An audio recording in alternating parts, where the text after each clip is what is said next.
ஒவ்வொரு உடம்புக்குள்ளேயும் கடவுள் ஒரு நோயை வச்சு அனுப்புவார். அவருக்கு எப்ப தேவையோ அதை பெருசுபடுத்துவார். அதனாலதான் எங்க அப்பா வள்ளுவன் என்ன சொன்னான், நோய் நாடி நோய் முதல் நாடி அது தணிக்கும் வாய் நாடினா. அதை தணிக்கத்தான் முடியும், நோயை வேற இருக்க முடியாது வள்ளுவன் சொல்லிட்டான். ஏன்னா அது தணிக்க முடியும், தணிச்சு வச்சிடலாம். அவனுக்கு தேவைப்படும்போது தூக்கிடுவான். நீ எவ்வளவு பெரிய மருத்துவத்தை காமிச்சாலும் தப்ப முடியாது. அதனாலதான் ஒரு நோயாரும் வந்து குடிகொள்வரே.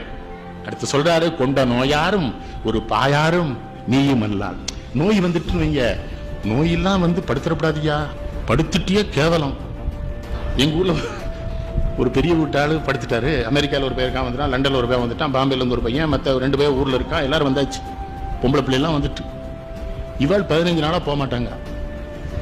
அவள் என்ன பண்ணுவா, அது என்ன பஸ்ஸா, கேபிஎன் பஸ்ஸா, ஐயா சொன்ன மாதிரி இன்டர்நெட்ல புக் பண்ணி போறதுக்கு அவள் அப்படி ஒரு வாய்ப்பு இருந்தா அவள் போயிருப்பா. அவள் தயார் தான். அங்கெல்லாம் பஸ்ஸும் கிடையாதான், ரயிலும் கிடையாதுன்னு அவள் படுத்தே கிடைக்க. அவளே